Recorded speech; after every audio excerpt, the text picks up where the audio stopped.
మద్యం పైన ఆదాయం అంటే ప్రజల రక్త మాంసాలతో వ్యాపారం చేయడమే అని చెప్పి జగన్మోహన్ రెడ్డి గారు 2019 ఎన్నికల్లో చెప్పిన విషయాన్ని గుర్తు చేస్తా ఉండా.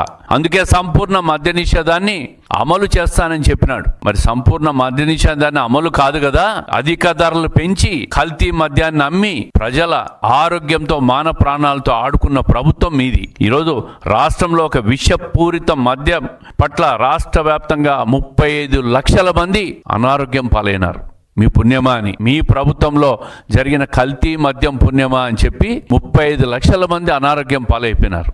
మద్యంతో రాష్ట్రం అంతా కూడా ఒక కల్తీ వ్యాపారం చేసినాం. మద్యం, కల్తీ మద్యానికి ఒక మూల విరాట్ మాజీ ముఖ్యమంత్రి జగన్మోహన్ రెడ్డి గారు అనే విషయం స్పష్టంగా ప్రజలకు తెలియాల్సిన అవసరం ఉంది. ఇసుక మాఫియా, మద్యం మాఫియా, భూమాఫియా, ఎర్రచందనం మాఫియా, ఇలాంటి అన్ని మాఫియాల కోసమే 5 సంవత్సరాలు పరిపాలన చేసినారు వైఎస్ఆర్ కాంగ్రెస్ ప్రభుత్వం. అందుకే ఈ రాష్ట్రం ఈరోజు ఆర్థికంగా చితికిపోయి ఆదాయం లేక రాష్ట్రాన్ని అన్ని రకాలుగా కూడా నాశనం చేస్తే దాన్ని గాడిన పెట్టేదానికి ఈరోజు చంద్రబాబు నాయుడు గారు చేస్తున్న కష్టం ప్రజలందరూ కళ్ళతో చూస్తూ ఉన్నారు. అభివృద్ధి అన్నా, సంక్షేమం అన్నా ఒక తెలుగుదేశం కూటమి ప్రభుత్వంలోనే దానికి చంద్రబాబు నాయుడు గారు ఒక్కరే ఒక సమర్థవంతమైన నాయకుడు అని చెప్పి ప్రజల్లో విశ్వాసం, నమ్మకం కూడా వస్తూ ఉంది ఈరోజు.